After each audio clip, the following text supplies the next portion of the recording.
what's up, knuckleheads? This is episode 8 of Headkick Audio, a podcast where we talk about mixed martial arts, among other shit. I am your host, Steve the Dick, and usually with me is Crazy J, or Jonathan. He's taking this Memorial Day weekend to spend time with the wife, so it's just me solo. And I've been kind of lagging on getting this thing done just because I've been spending time with the family on Memorial Day. Speaking of, thank you for your service. Anybody who has served in the military or armed forces, thank you for your service or sacrifice if you are no longer amongst the living. If it wasn't for you, knuckleheads like me or Jonathan or anybody else for that matter could not be doing the things that we do today freely. So, again, thank you for your service.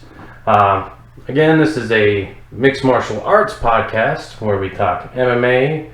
We're not really picky on the organizations. We try to cover as much as possible.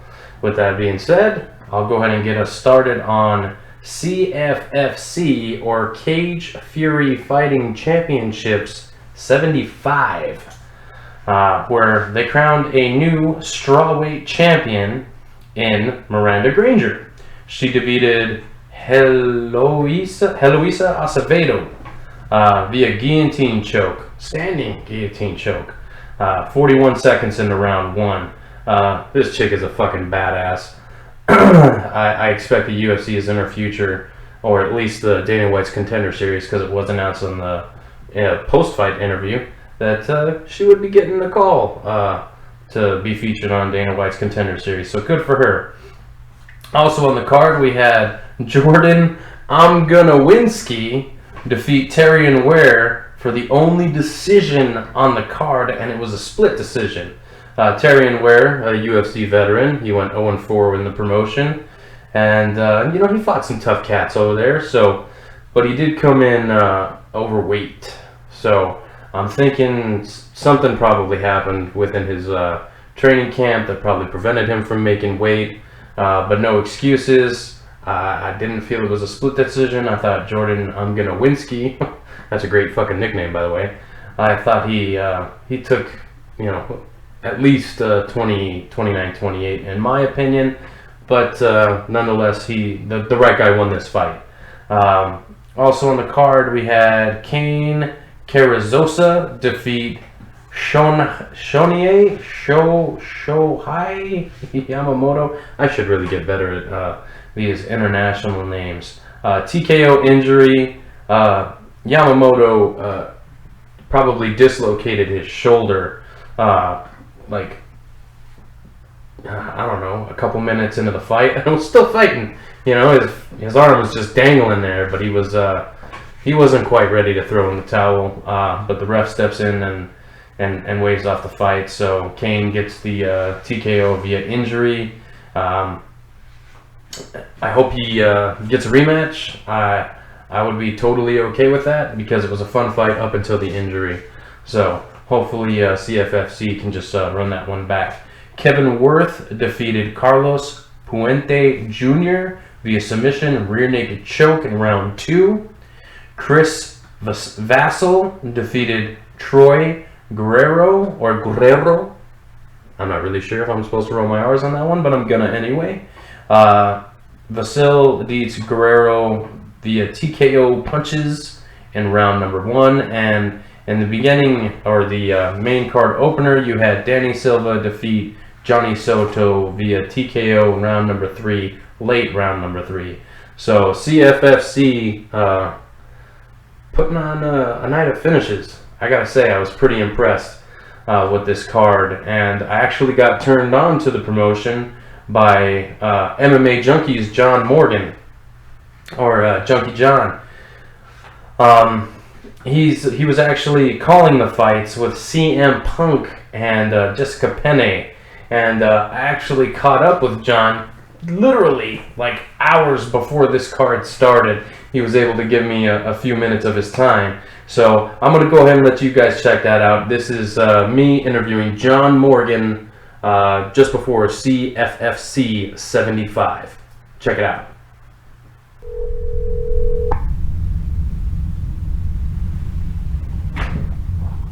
John. Hey, John, this is Steve from Headkick Audio. Yeah, how you doing, man? I'm doing pretty good. How about yourself? I'm doing good, man. Doing good. Just hanging out, getting the final notes together for everything tonight, and just getting ready to put some work in the season. Yeah, man, I'm pretty excited, man.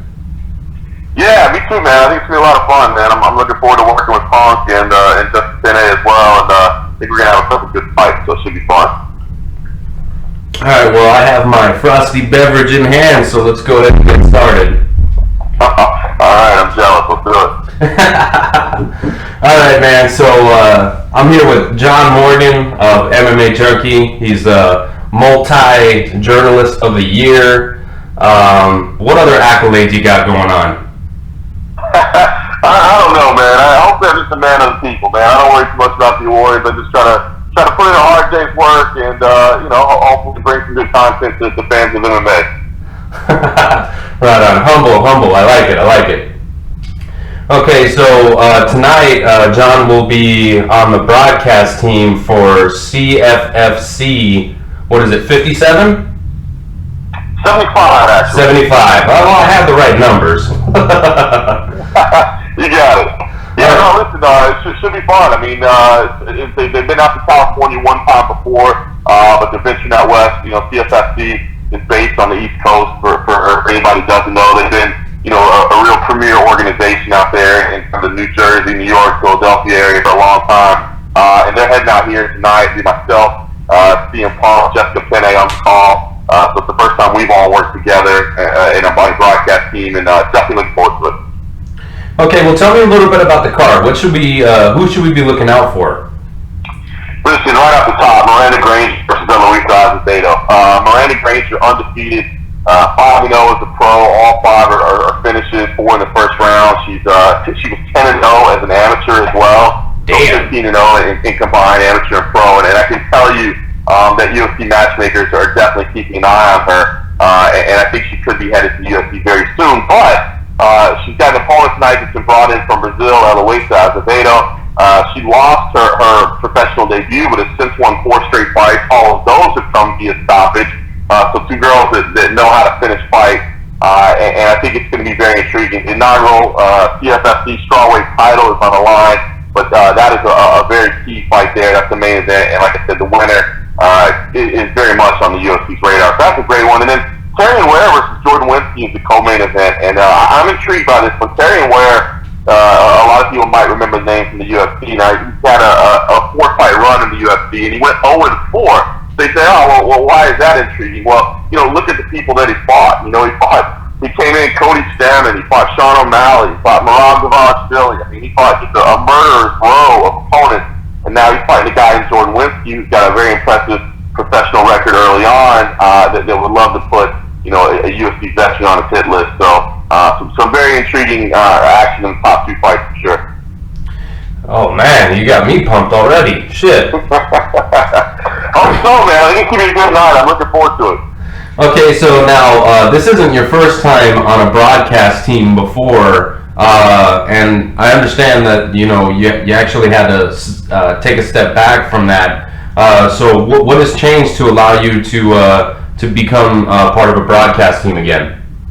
Yeah, no, I'm excited about it. I've done a lot of broadcasting over the years, but for a while, my employer, MMA Junkie, and of course, we're owned by USA Today Sports. There was concern that there was, potential conflict of interest with my contract, and the fact that, understandably, since I work for them, I had to be careful and considerate where I made my income in the mixed martial arts world. But we've talked about it, and they're okay with the understanding of me coming to do this. It's something that I love to do. It's something that's not bad for the brand. You know what I mean? I don't think it's a bad thing for MMA Junkie for our name to be thrown out there on some of these broadcasts. So, and plus, it gives me an opportunity to kind of meet some of these younger fighters, identify some up-and-coming prospects, and I just think it's a win-win for everybody involved. So, yeah, there was a little bit of a period of time where I couldn't do it, but definitely getting back into it now, and I'm excited for it, man. And this is the first time I've worked the Cage Series Fighting Championship. I'm also working for FFC, which is Final Fight Championship, which is kind of a newish organization based in Las Vegas. That's right there in my backyard, which is great. And then back in the booth for Tough Enough as well, which is something I did a long time ago. Tough Enough, really the premier amateur organization in the United States, to be honest with you. I mean, they've got top level talent come through there. Of course, Ronda Rousey was the biggest name that ever came through, but I love working with them as well. So honored to be back with them also. Well, I'll tell you what, if they wouldn't let you back in, it would be a waste, because not only are you pretty like an encyclopedia as far as MMA concerns, but your fucking voice. You have the voice. You know what I mean? Well, I appreciate that, man. I really do. You know, it's a voice that got me in a lot of trouble in school because it always seemed to be heard over everybody else. So that was the one the teacher picked out. But at least now it's finally paying some dividends after all the hell it put me through as a kid. Well, like I said, you know, I love it when you come on MMA Junkie. You know, whether you're in studio or you call in, because just because I have my own show doesn't mean I'm still not a junkie. Because trust, I've been for years. I've actually called in a couple times and bombed, of course. But you know, I love it when you're in there. I love listening to the MMA Roadshow. Now, when you're broadcasting for these smaller shows, does it actually help create content for your own show? Yeah, I think so. You know, again, I mean, of course, you know, people care the most about the UFC and they care most about the high level MMA, and I get that. So we're always going to try to focus on the highest level MMA. But to me, it's fun to find these up and coming prospects. You know, our show this week, I had an interview with Miranda Granger, and I featured that on there as well. I really think she's an intriguing prospect, and her attitude and just the way she carries herself, I found it very intriguing. So yeah, it's fun to have on there. And that's really kind of what I want the MMA Roadshow to be about is yes, we're going to focus on the highest level MMA, of course, because I know that's what appeals to the most people, but, you know, to me, it's just kind of what I see and what I do every week, and hopefully I can take you behind the scenes a little bit into just what we're seeing and what we're doing and what we're enjoying, I do have a real passion for the sport, and, you know, as much as I love talking to the superstars, the champions of the UFC and all that, I really do enjoy seeing up-and-coming fighters as well. There's something kind of cool about seeing somebody, you know, and following their journey from prospect to, you know, hopefully a UFC contender. Well, right on, man. You're actually my second MMA Junkie alumni. I had Dan Tom on the show not too long ago, so I'm also trying to not keep it just, you know, your UFC fighters. I've had UFC fighters, I've had Invicta champions, Invicta fighters, PFL.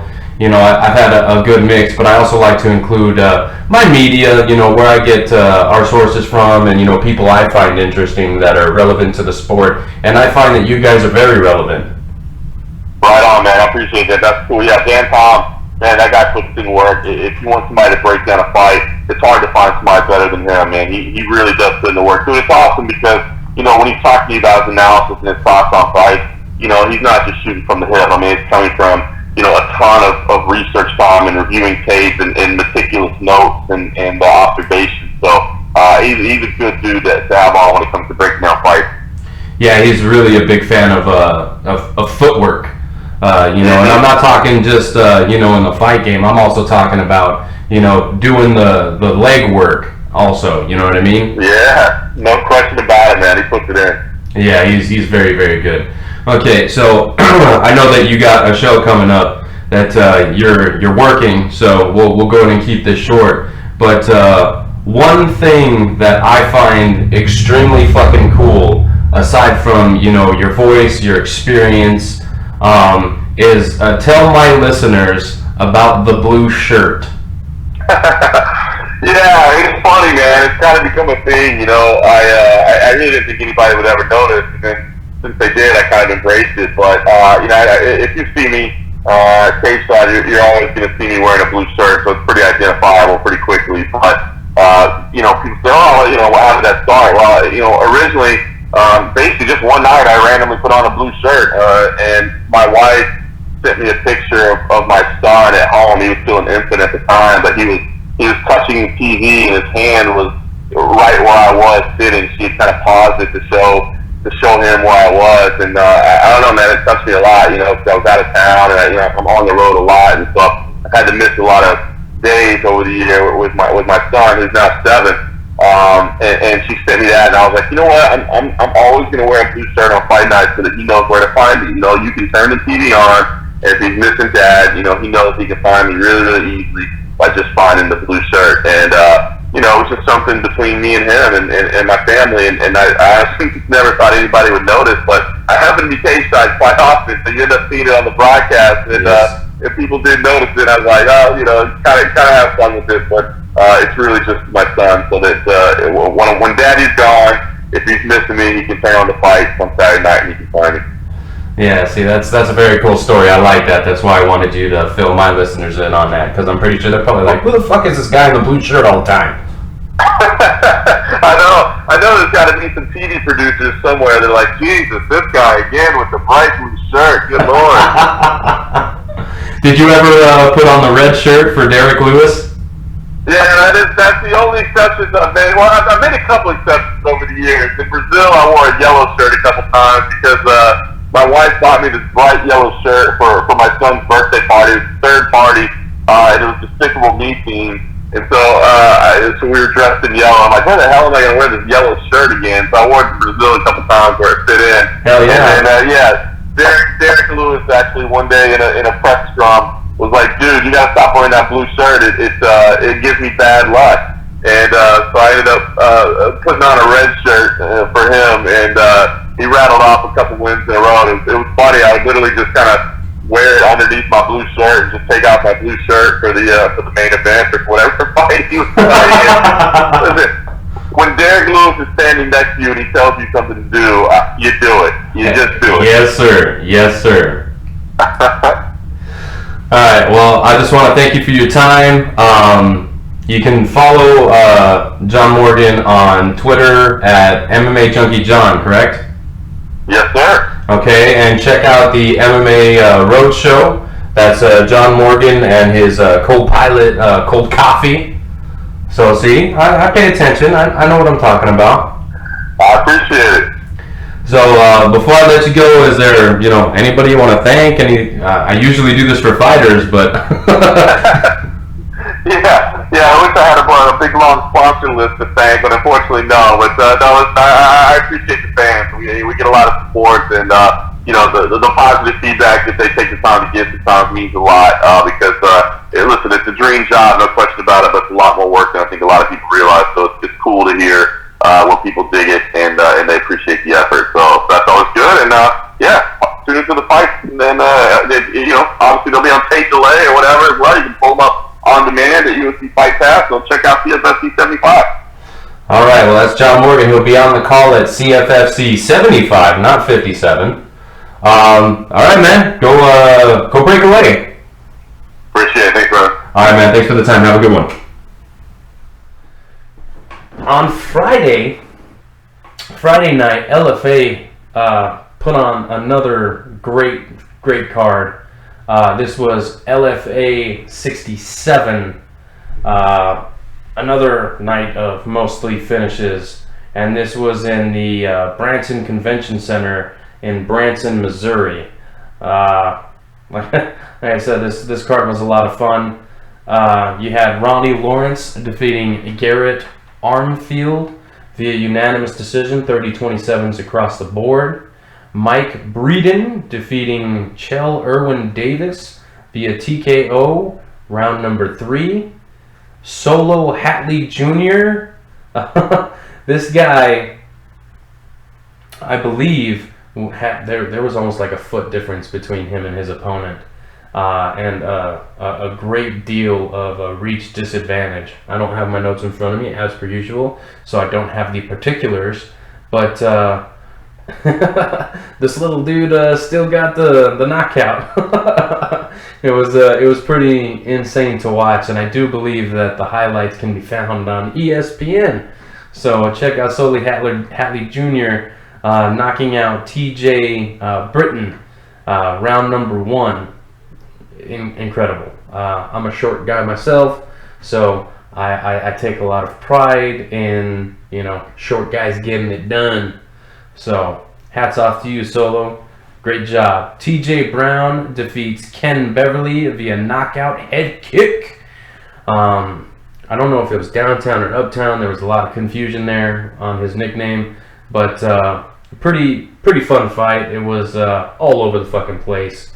And during the head kick there was a slip, so it was pretty crazy to see. Jaleel Willis defeats Dakota Bush via unanimous decision. Again, 30-27s across the board. Not without a running, jumping drop kick like that guy did against Arnold in that video. If you follow social media at all, Arnold Schwarzenegger, I'll be back, the kindergarten cop. He was just recently drop kicked, so it was a freaking awesome way to end a fight. Dakota wasn't going to win the fight, but at least got some highlights in there. And in your main event, Daniel James knocked out Patrick Martin in round number 1. 15 seconds left in the round, but that didn't stop James from getting it done. So again, LFA bringing you an awesome night of fights. Next week they got LFA 68. They got a bunch of Rufus Sport fighters on the card. You have, let me see if I can find it here.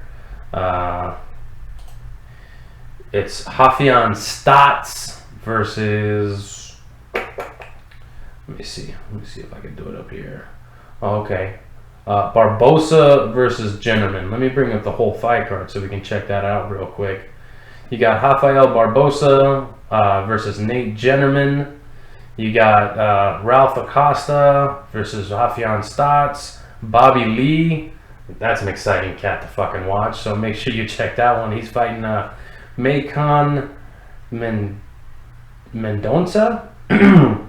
Mike Biggie Rhodes back at it again, fighting Christian Torres. Lucas Clay versus LaVille Simpson. And Joel Bauman versus Bobby Downs. So this fight card looks like a lot of fun. So LFA's got you covered for Friday night, and this is at the Mystic Lake Casino in Prior Lake, Minnesota. So check that out on Access TV, 9 p.m. Eastern. I believe that's like 6 p.m. My time, because we're in Arizona. We give zero shits about your time zones. So that's just how we get done over here. On Thursday, we had PFL Week 2. So this is PFL 2019. I guess that's how they're going about naming their cards. But this was in the Nassau Veterans Memorial Coliseum in Uniondale, New York. I can't fucking read, sorry. Your main card, you had Rashid Magomedov defeat Loic Rajibov via unanimous decision. Islam Mammadov defeating Yiles Drone via split decision.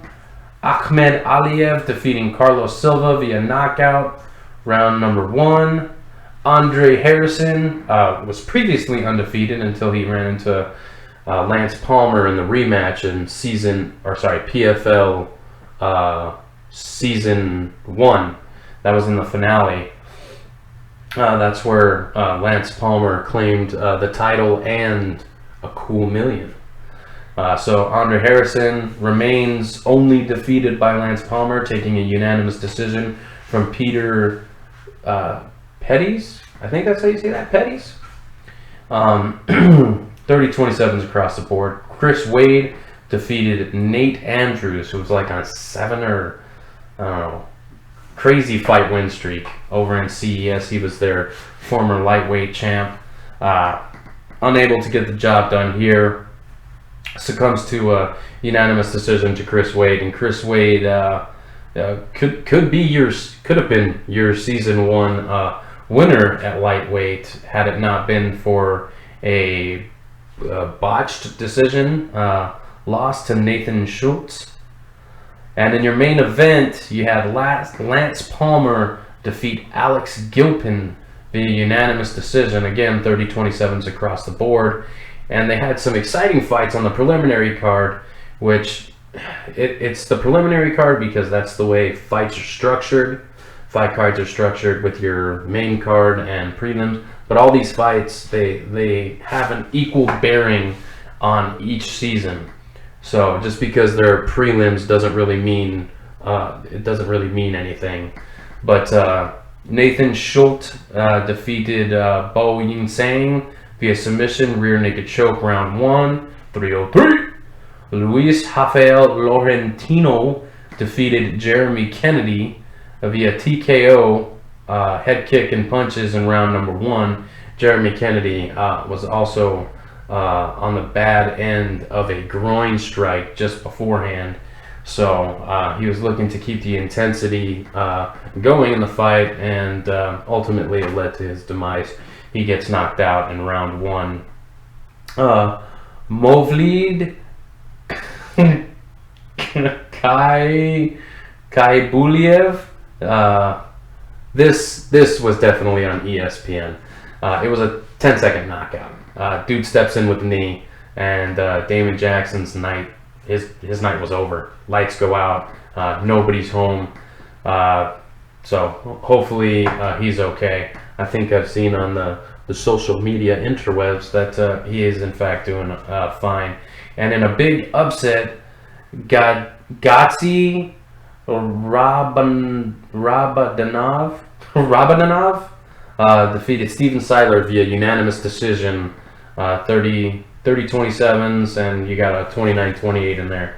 So PFL keeping us busy on a Thursday night. So we got PFL on Thursdays, LFA on Fridays, and then you got a plethora of cards. Your CFCs, your UFCs, Bellators, shit.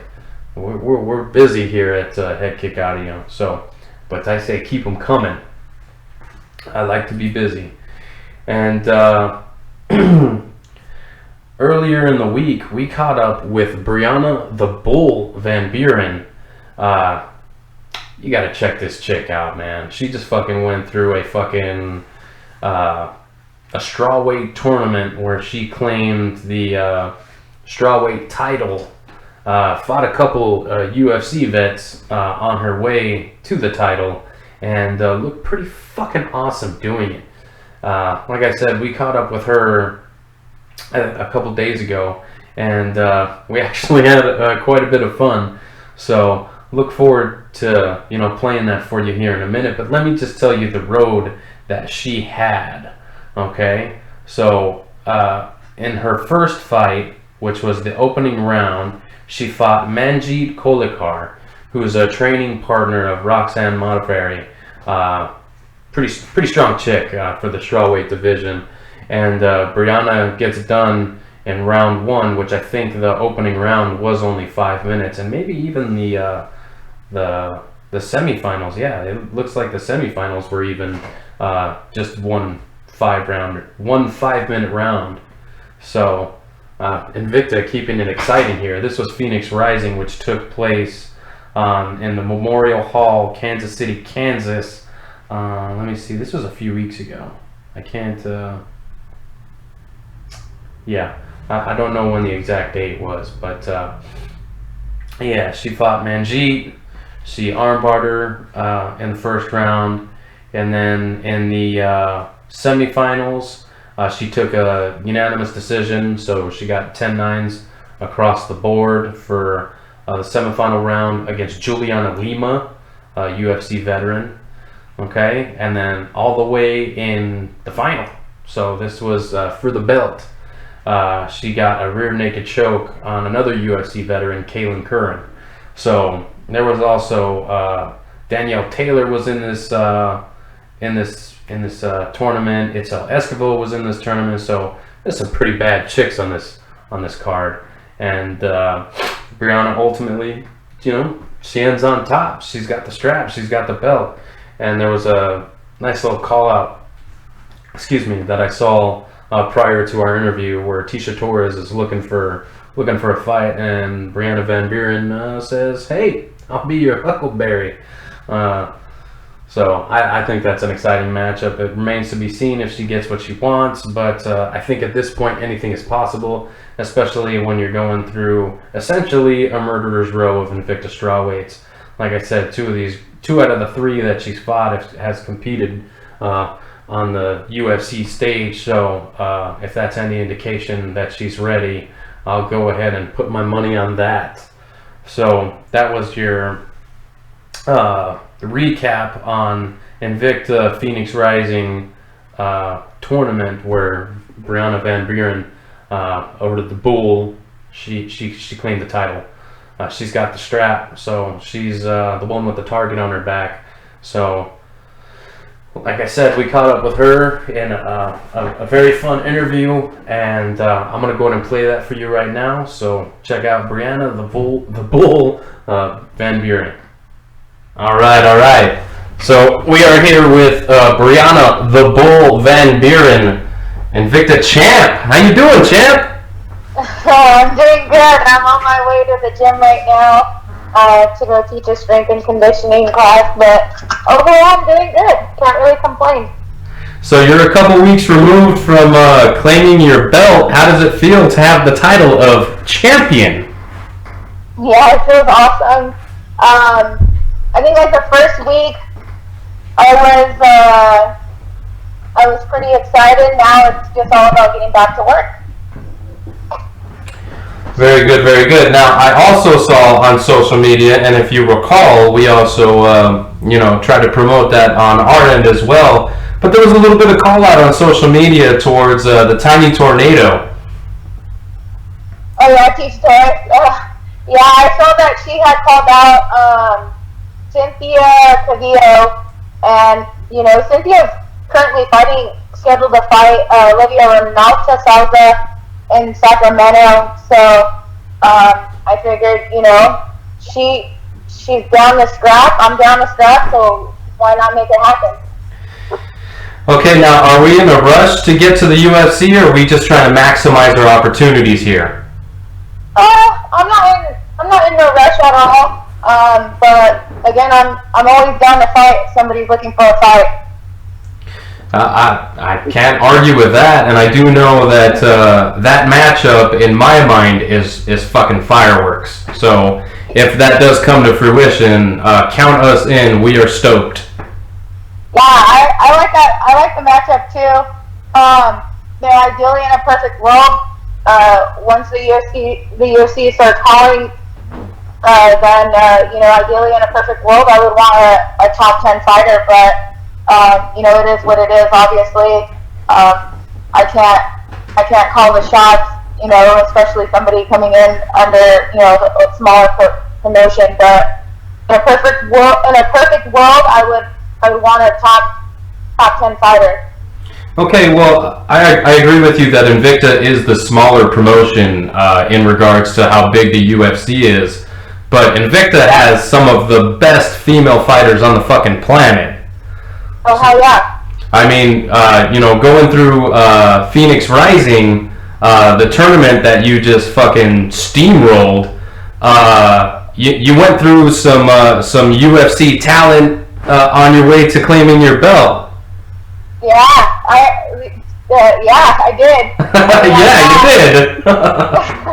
I fought three out of the 4 girls that I fought just got cut from the UFC, so I think that says a lot, and again, I agree with you. I think that's fucking awesome as well. Hell yeah, Jonathan. I'm sorry, I totally hijacked this fucking interview. You got anything for the Bull, the champ, Miss Van Buren? It's all good, man. A question I had for you is how crazy was it trying to balance life and training for the Invicta fights? Knowing that you could go all the way, which you did. Yeah, dude, it was insane. Like even so I had so much stuff going on in my personal life, and it was a little challenging to basically keep it balanced. But I had so much support going into this fight that I knew that I was going to be okay, and I prepared myself for the absolute worst. Like, believe it or not, I prepared myself for any of the girls to not make weight on Thursday, and that happened, and I was like, yeah, whatever. Like, I was prepared for it, and then anything else that was going on in my personal life, like I was prepared for it. My fiance had my back, and supported me to the fullest, and my family had my back, and You know, I felt like if anything could go wrong, I was still going to be okay with it. I just had vision the whole time, and that's what happened. Gotcha. Yeah, it's always good to have that support system behind you, because knowing the grueling stuff that you guys have to do while training, and then especially going into your fights. Yeah, it's really good to have that support system behind you. Yeah, like I never, honestly, like I didn't feel it. Like I feel it a little bit. I felt it a little bit in my other camp, but never in my life did I feel it until this past camp that I had. Like I felt the support from everyone, just from just like, if you need anything, is everything okay? How do you feel? What's going on? Like, everything. I was just so well connected and balanced mentally, physically, and emotionally. And I think, having that balance and everything else, I think I was okay, and I was able to go out there and, execute the plan. Awesome. Well, I got just one more question for you. Well, after you're done with your fights and you've got some downtime, what do you like to do in your spare time? I like to hang out, stay at home, go to the beach. I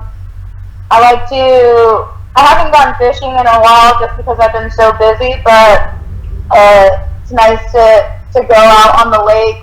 I like to go shoot some shotguns and just hang out with family and pretty much eat and just chill. Nothing too crazy. I'm not someone who likes to party or anything. I'm not into, that never really interests me. So I like to just kind of stay low key and hang out with my family. So what she's saying is she's low key trying to become one of our girls. I like that. Anything else for the bull? On your end, Jonathan? No, not for me, man. Thank you for answering those for me. I appreciate it. Back to you, Senor Steve. Yeah. All right. Well, again, we are here with Brianna the Bull Van Buren, Invicta champ. I mean, you went through, what was it, 3 or 4 fights in the Phoenix Rising? I had 3 fights. Yep. Okay, so the first 2 rounds were 1 5-minute rounds, and then the final was it was set for 3 5-minute rounds. Excuse me. Well, you needed less than 2 to claim the actual belt. So yeah. now I see on your record you've got you're 8-2 overall, and if you extend to your undefeated amateur record, what does that put you at? 12-2. 8, 9, 10, 11, 12. Yep, 12-2. Okay, and I don't see a whole lot of decisions on here. Maybe 4 maximum. And you've only lost by decision. Are you a natural born finisher? Is that how you got the nickname the Bull? Yeah, I actually got my nickname from my grandpa when I was a little girl.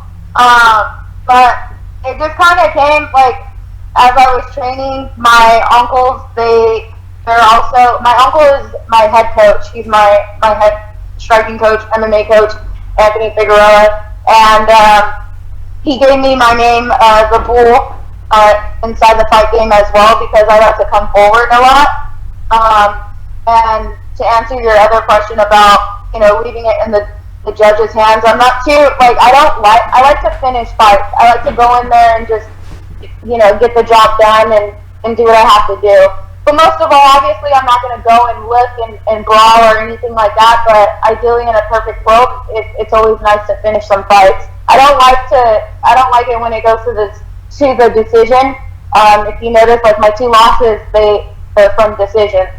Yeah. And so my mentality is like I can never ever leave it in the judge's hands, because now it's like it's out of my control. Now, on your decision losses, do you feel that the judges made the right call, or?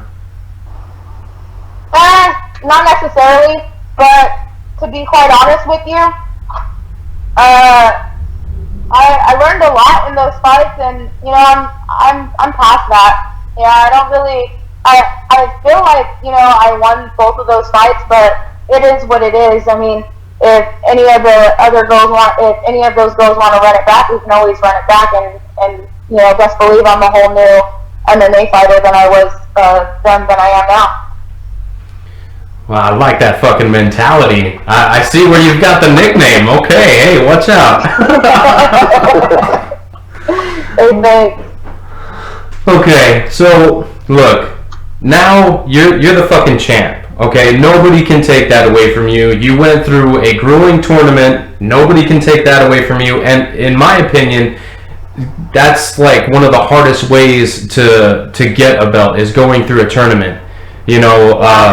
Outside of Dustin Poirier's or Michael Bisping's route to their titles. But I think going through a tournament, I mean, it speaks volumes. You have to be like in it to fucking win it, and you did. So my question for you is, how has life changed since you acquired this new shiny belt? Nothing has really changed. I mean, I still sleep in the same bed. I still wake up, do what I have to do to become a better person, and I gotta look forward. This might sound, kind of arrogant or, kind of weird for me to say, but I'm past the whole me winning the belt, and I'm on to new and bigger and better things. And what I mean by that is, I can't get content and be like, still stuck in the moment. This happened, 2.5, 3 weeks ago, and I have other goals that I need to accomplish. So, nothing has changed. I'm still the same me. I still do what I have to do to accomplish those other goals of mine. So, but yes, it feels awesome to be a champion at the same time. Okay, so obviously it sounds like the goal here is to make it to the UFC and make a run at the belt.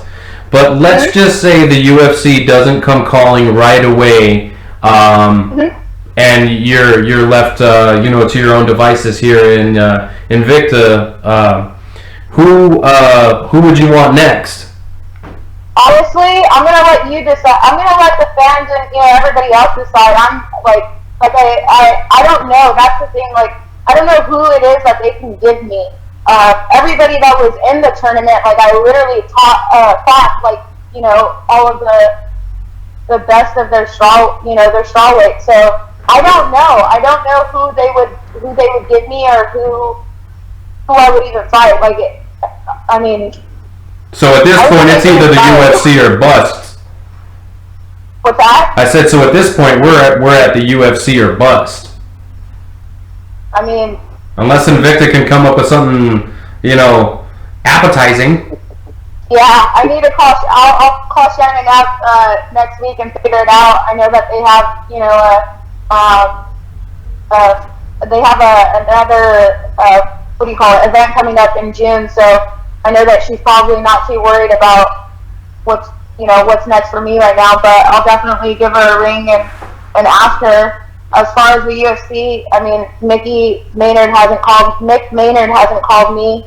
hasn't, my phone's not ringing, so it is what it is. Until then, it's just all about getting back to the grind and, keeping my nose down and just busting my ass until then.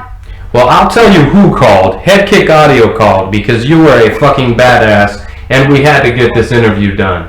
So, if we didn't say it before, thank you. Thank you, champ. No. Yeah, I appreciate it, but you didn't answer my question. Who would you guys want to see me fight? You had me sold on Tisha Torres. You had me fucking sold. I love that fight. I love that matchup. I think it's fireworks. Her back is against the wall. She's got 3 consecutive losses, albeit to top competition. But look, you're the one that's coming in with the chip on your shoulder. You've got something to prove. You say you belong in the UFC. What better way to come in than taking on a top strawweight in their organization? I agree. And you know who I thought would be also a perfect matchup too, aside from Tisha Torres, is Carla Esparza. She just fought Berna Jandiroba, right? And she beat Berna Jandiroba, and I think my fight May 3rd, I was able to show some wrestling, and she's a good wrestler, and again, I think that's a good fucking matchup too. So I'd be down to scrap her, but hey, it is what it is. Whatever. They'll call me. Damn. Shit, you got a future job as a matchmaker, girl. God damn. I like it. I like it too. All right. So now going over everything that you've been through. Okay, you've ran through a tournament, you've acquired belts, you got this like legacy building. What is like the ultimate? I don't think that you want to just make it to the UFC, and I don't think I'm being stupid when I say that I think your goal is to become an all-time great. Now tell me I'm wrong. No, you're absolutely right. Honestly, my goal is to be not only the UFC strawweight champion of the world, but I want to leave behind, like you said, legacy. That's what it's all about for me. And I have young ones who are looking up to me, and if I can continue to work hard and instill that in their minds, then I think I'll be okay in life. So it's all about legacy for me. I don't care about anything else. Okay, well you're only 25, so you still got tons of time left in your career to cement all that. But let's just say the UFC comes calling on a short notice fight. Would you take it? And let's put in a caveat, what if it's a weight class above? Would you still take it? I don't know. I don't see anything as of right now. I don't see anything for me at 125. But again, if the fight is right and it makes sense, then I'm all about it. But I have no business being at 25s right now. I'm focused on 115s, taking the strap, and then we'll go from there. Okay, I agree. I think you're probably well undersized for the division. Yeah, I'm only 5 feet. I'm a fucking midget, dude. I'd be horrible at 25. Those girls are like fucking 5'7", and yeah, there's no way. I don't know. Who knows though? Whatever. Okay, now being so small in stature, a polite way of putting it, because I don't want to call you a fucking midget, because I'm only 5'6". I'm not that much taller. But how is it? How is it? Being the smaller girl most times when you're out there, because I mean you're fighting girls that are much bigger than you. Yeah, I actually don't even really. I feel like I'm actually the bigger one. They might be taller, but I feel like I'm the bigger one. I'm way more stronger than majority of these girls at 115. I don't know. Like even when I fought Juliana Lima, I wasn't. She's fucking huge. She's fucking huge. Yeah, she looked honestly like she looked really fucking big, but she did not feel strong at all. Like she wasn't strong, and I was like, Kayla Cran was pretty strong. Who was the other girl I fought? Manjit, she was pretty strong. Yeah, Manjit Kolikar. Yeah, she had some grip, even on the armbar. Even when I had her against the cage, like she was pretty freaking strong. So I think the girls some of these girls look strong, but they don't feel strong, if that makes sense. I'm not looking past any of I'm not looking past any of the girls at 115 or anything like that. But I'm just saying, like, I feel like I'm a big 115er. I'm short, but I'm stocky. Well, I mean, it helps being a strength and conditioning coach. Yeah.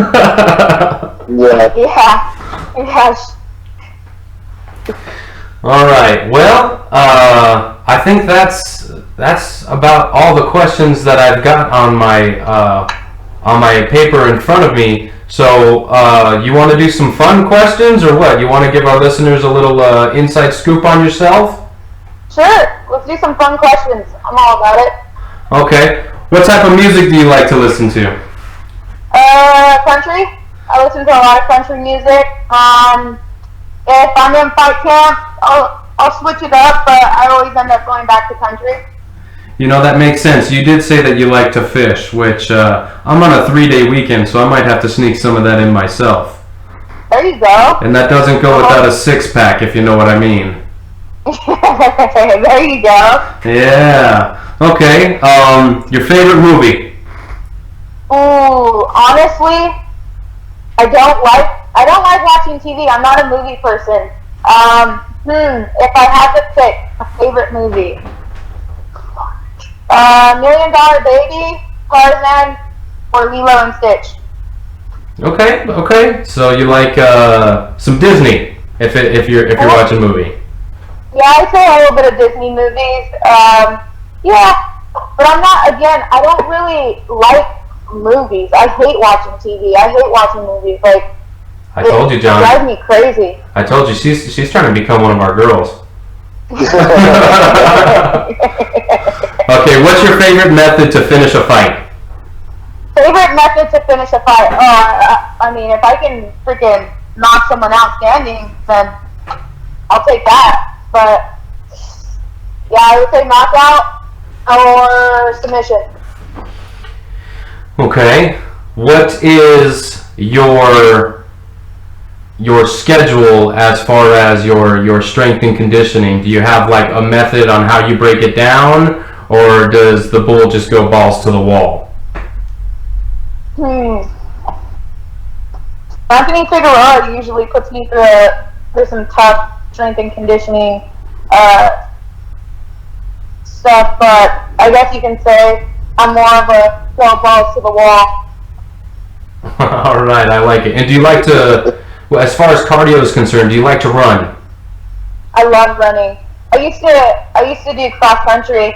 I did cross country in 6th grade, 7th grade, 8th grade, and freshman, sophomore year. Damn. Okay. So we got some lungs. I got you. We got some lungs. Did you Run. Did you play any other sports in school? Yeah, I played soccer, and I wrestled a little bit in high school. Okay. Here's one for you. Now, fuck weight classes. Okay. Fuck retirement. Just throw everything else out the window. Who is your dream opponent? My dream opponent. I would say Rosemont Muniz.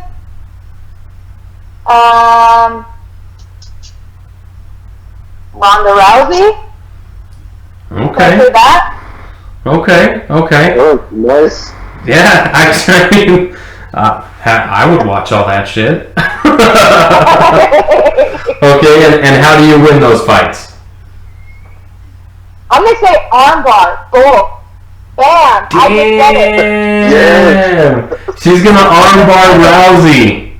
I just said it. Damn. Shit's getting real. Hold on, I gotta turn on the AC. I'm getting hot. Alright, champ. Well, I want to thank you for your time, and thank you for a fucking fantastic interview. I can't wait to put this thing together.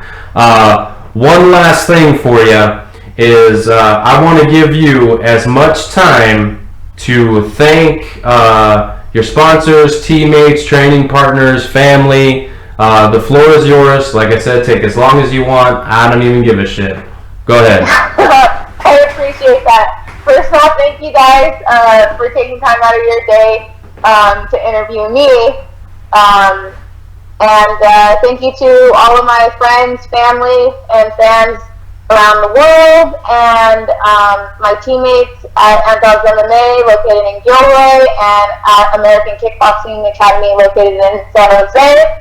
And yeah, special thanks to all my sponsors. Run through them. Go ahead. I have so many. GFY, Mark Maison, Julie Bruns, she's a realtor agent. Thank you. Thank you to Breadco 152. Thank you to Suja Juice. Thank you to Premier Spine and Sports. Thank you to Morning Crane, Chris Shelton, Carissa Shelton, Thank you to, oh my god, I know I'm going to forget some people. Thank you to Best Yoga Studios, Wendy. Did you just say Wendy's? No, Wendy. Oh, okay. Wendy. I'm like, damn, that's a sponsor right there, shit. I know, oh yeah. Thank you to Lululemon for the yoga pads. Thank you to, oh my gosh. I'm slacking right now. Thank you to, who else am I forgetting? I know I'm forgetting a crap ton of people. Thank you to Control Chaos, my brother Antonio Van Buren, who owns Control Chaos, and then thank you to everybody else that I forgot. I promise that I will get better at giving my sponsors shout out. And you can follow me on Instagram at Brianna the Bull, and or Twitter at Brianna the Bull, or catch me on Facebook. You can give my fan page a like at Brianna Van Buren. And I think that is it. I think you missed something. Outside of everything else that you missed, I personally know you missed where people can pick up some of your merchandise. Yes, you can pick up merchandise simply by just direct messaging me for now. I have Teresa Shelton, who is actually in the works on making me a website where, you know, all my friends and fans could actually order attire from there. But for now, just direct message me, and and I'll hook you up, and we'll go from there. Yeah, I've actually I can vouch for this because I do know that she sent some shit out, and when the fan said, "Hey, thank you," the champ reached back out and said, "Hey, you're welcome," which is not something that you get at this level. So shout out to Brianna the Bull Van Buren for just being a class act. Yeah, hey, thank you guys. And if you send me a text of size, your t-shirt size, I'll go ahead and put you guys up as well. So just send me your guys' t-shirt size, and I'll definitely send some swag out there to you guys. Damn, you hear that? Yeah, that's what's up. Yeah. Yeah. Thank you guys. All right. Well, again, we appreciate all the time you've given us, Knuckleheads. Thanks for taking the time out of your day to do this. Like I said, I can't wait to fucking put this thing up because this has been a blast. As soon as you get your next booking, hey, McMaynard, get your shit together and call the Bull. Let's put this Tiny Tornado the Bull matchup together because me like you. So, but let's try and catch up, before or after your next win, because that's how we like to think around here. We don't talk to losers, we talk to winners, baby. For sure. Well, I appreciate it. Hey, let's stay in contact. You have my number, so just send me a text, and I'd be happy to get back on the show. Hell yeah, we'll get it done. Again, thank you for your time, and we'll be talking to you soon. For sure. Sounds good. Have a good one, guys. All right. You too. Thank you. Bye. Bye. Again, that was Brianna the Bull, Invicta strawweight champion of the motherfucking world. All right. That was Brianna. That was pretty fun, right?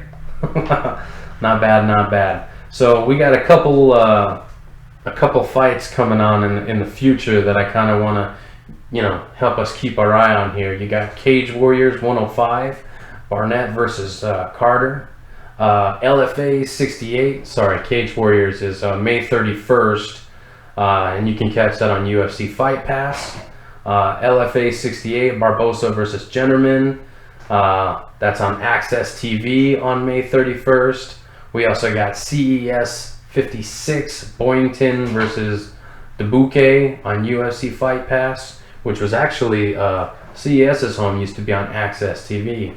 So, and I don't think I've caught a CES card on the Fight Pass yet.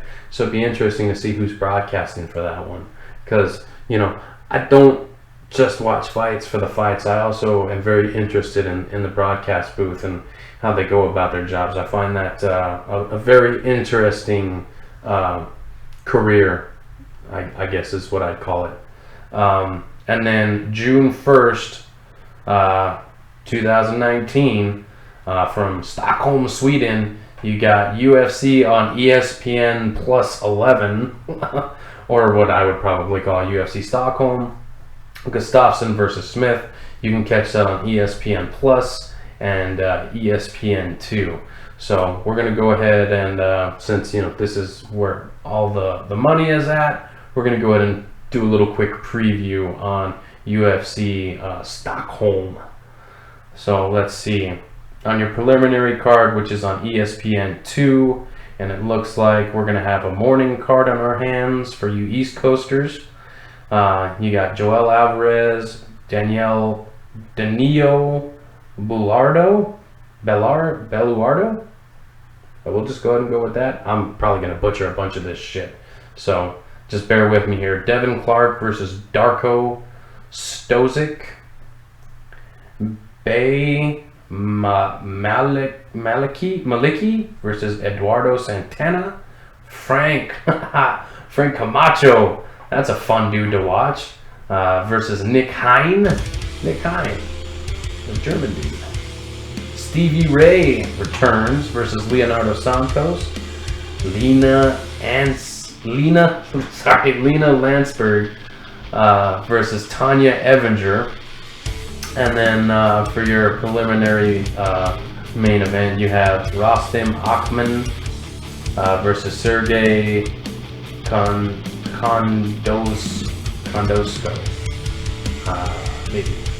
Maybe that's how you say his name. To start your main card, you got Sung Bin Jo versus Daniel Tamer. Christos Gigos versus Damir Hadzovic. Chris Fishgold versus Makwan Amirikani. Alexander Headkick versus Jimmy Manuwa. Ooh, Jimmy Manuwa. That's a fun guy to watch. Ila Latifi versus Volkan Ozdemir. See, these are some names we recognize. And then in your main event, you have Alexander Gustafsson versus Anthony Smith. Both guys coming off a loss to John Jones. So we'll see who bounces back with the win there. I'm pretty intrigued by this main event. And don't let these names fool you.